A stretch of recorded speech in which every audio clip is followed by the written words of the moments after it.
A'udzu billahi minasyaitonir rajim. Bismillahirrahmanirrahim. Tilka ni'matun tamunnuha 'alayya an 'abadta bani Israil. Qala fir'aunu wa ma rabbul 'alamin. Qala rabbis samawati wal ardi wa ma bainahuma in kuntum muqinin. Sadaqallahul 'azim. Yarhamukallah.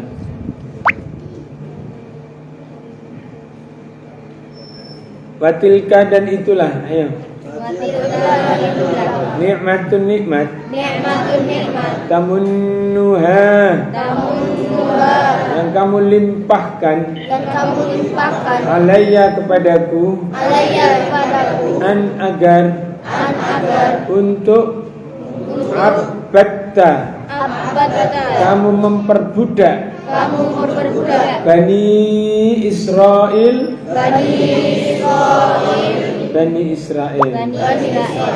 Ola berkata. Fir'aun. Wama dan siapa? Rabbu Tuhan.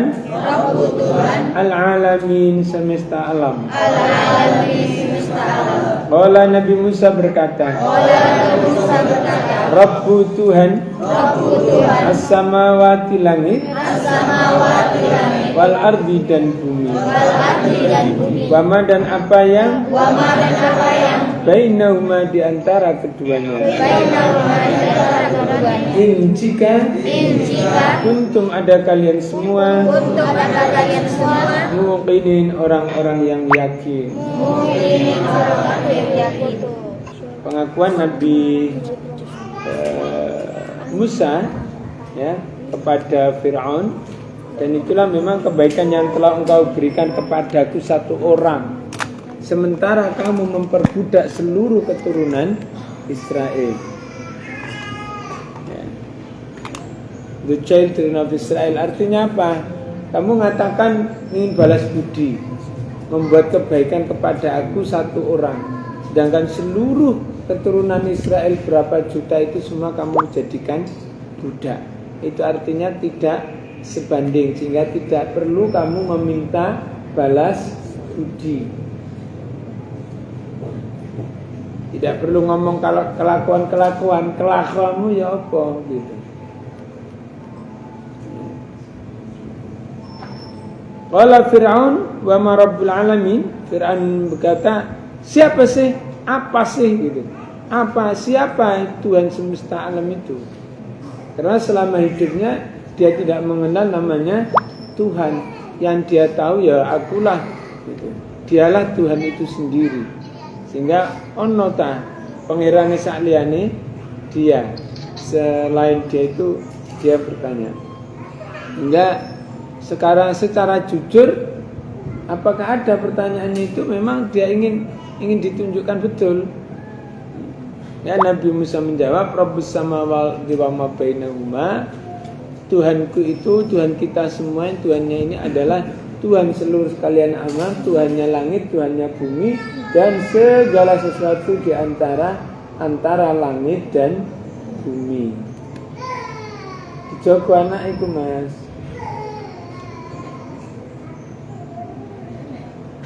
In kuntum muqinin, apabila kamu itu kalian semua Fir'aun dan sakbolomu muqinin menjadi orang-orang yang yakin.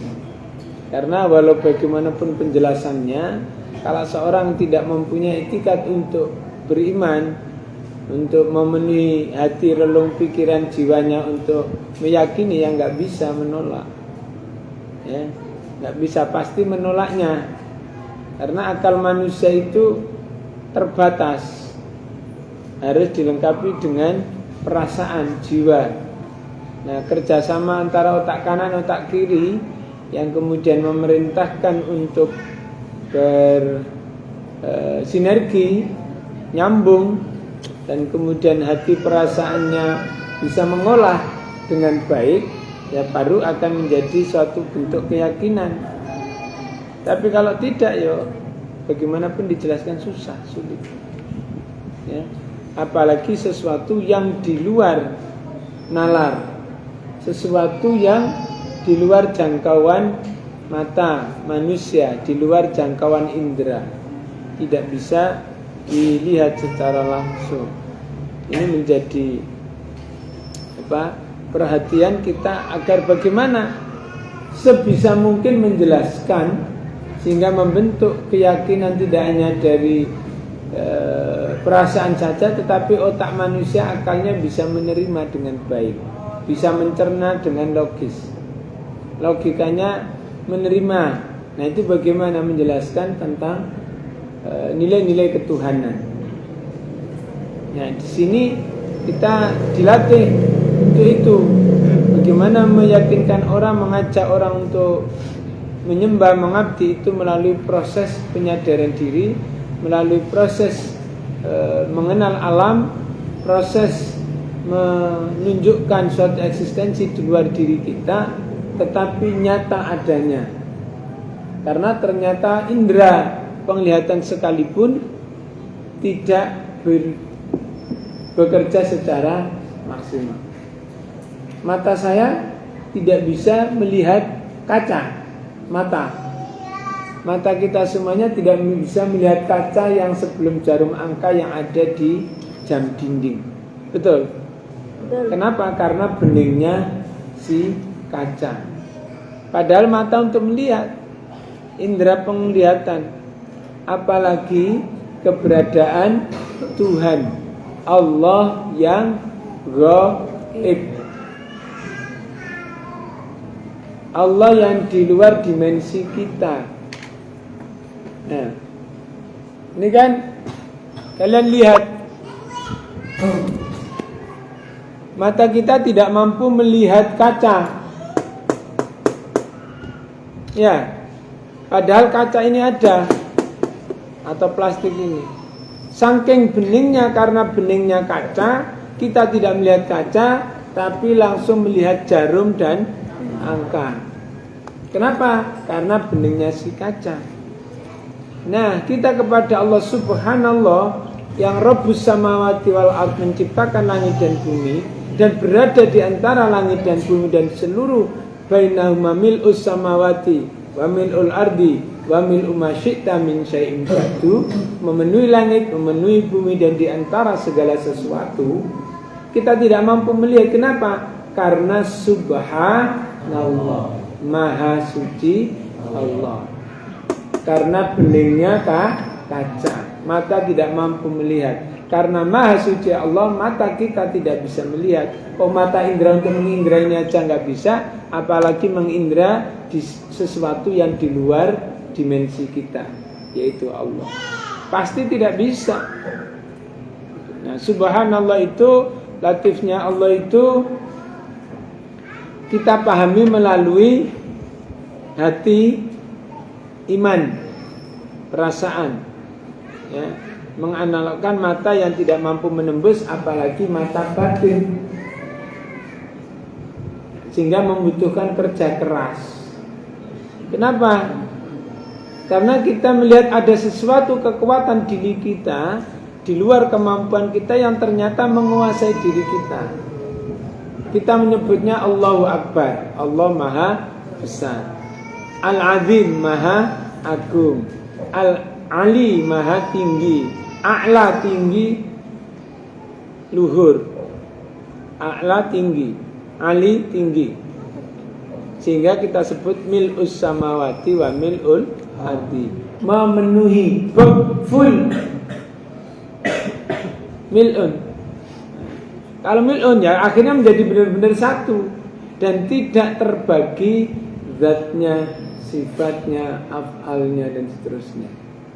Benar-benar ahad, satu, esa, tidak di atas sana, tidak di bawah, tidak di mana-mana, tapi di mana-mana, memenuhi jagat raya, menggenangi. Itu harus kita jelaskan, ya. Paham? Saya tidak mengumpamakan Allah seperti kaca, tidak, tetapi untuk memahamkan bahwa mata saja terbatas bekerja, apalagi sesuatu yang bersifat gaib yang bersifat imani. Kalau ikan berenang di dalam air, dia bisa hidup hanya karena ada airnya. Ikan tidak bisa hidup tanpa air. Dia bisa berenang dengan enak. Kalau kita nggak bisa, kelagepan. Ya. Andaikan ikan air itu berupa zat batu berbentuk, maka ikan tidak bisa bergerak, apalagi berkembang biak, beranak pinak, tidak bisa. Begitu juga kalau seandainya Allah itu berupa zat yang bisa kita lihat dengan mata telanjang yang ini, padat ini, maka tentu kita tidak bisa bergerak, apalagi hidup berkembang biak, beranak pinak, tidak bisa. Tapi karena Allah membuatnya otomatisasi yang diciptakan oleh Allah, sehingga kita mampu hidup secara ilmiah ini, secara alamiah.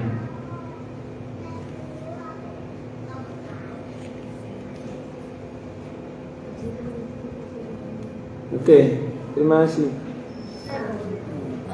Kan misalnya Fir'aun kan ada Fir'aun 1, Fir'aun 2, Fir'aun 3. Berarti yang kalau misalnya Fir'aun 2, Fir'aun 3 itu mereka dididik oleh bapaknya kalau misalnya kamu itu Tuhan. Berarti kan ada pendidikan Tuhan.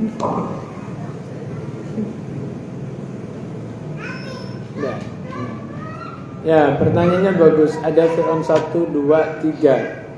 Yang mengaku Tuhan itu Fir'aun yang mana? Dan selanjutnya apakah anaknya juga dididik kamu Tuhan?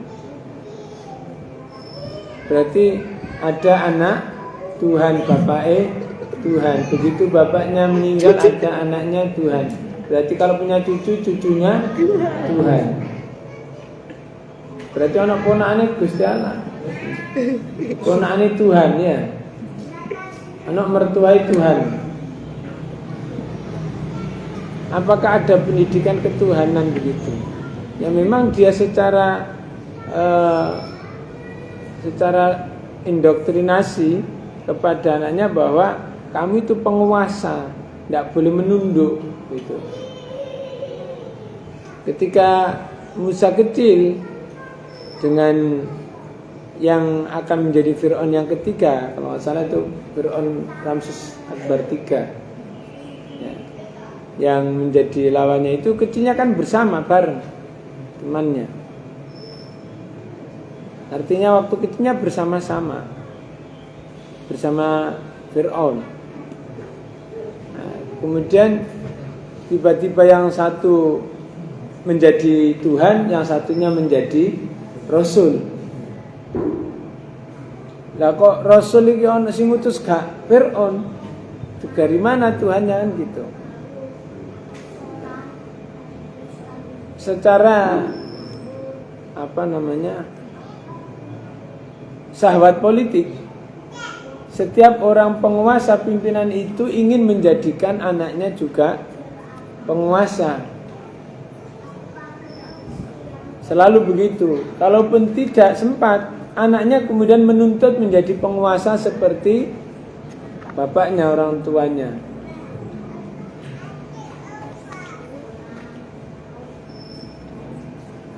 Kecuali Gandhi, Mahatma Gandhi. Mahatma Gandhi tidak ingin seorang pangeran, anak raja, justru keluar dari kerajaan, menyendiri dan ingin menjadi masyarakat biasa. Nah, sekarang kita lihat perilaku politik di Indonesia, anaknya para presiden semuanya dipersiapkan untuk menjadi presiden. Betul? Betul. Nah, sama gitu aja. Ada yang dipersiapkan, ada orang-orang yang kemudian memanfaatkan orang tuanya agar anak-anaknya juga merebut jadi presiden. Yang lebih cerdas itu adalah para petani. Wes pengantos anak kula dados petani. ampun ngantos anakku dadi kuli. Tidak ingin seorang kuli bangunan, kuli panggul itu ingin menjadikan anaknya seorang kuli. Betul? Betul. Hingga sebenarnya lebih cerdas rakyat kecil jelata itu daripada seorang presiden. Betul enggak? Oh, sing sora kula mawon. Ampun ngantos anak kula dadi tukang becak malih. Waktu saya dulu tahun 99 tahun 2000 sekitarnya ya, tahun 9 ya. Di Jakarta, sumpah deh Bang, jangan sampai saya punya anak lagi menjadi sopir taksi, sopir bajai. Kenapa Bang? Ya nggak enak masa hidup kayak gini terus. Itu ada lampu merah, stopan itu, sopir taksi. Kalau penumpangnya masuk Bang, masuk cepet. Masa kita berhenti? Udah gitu kita ini jelas nggak boleh masuk, dipaksa pula kita masuk, nanti kena tilang kita sendiri. Dipaksa melakukan kesalahan, nggak enak. Nanti dapatnya juga ini setorannya berapa, nanti sudah ada tagihan ini dan sebagainya. Banyak cerita.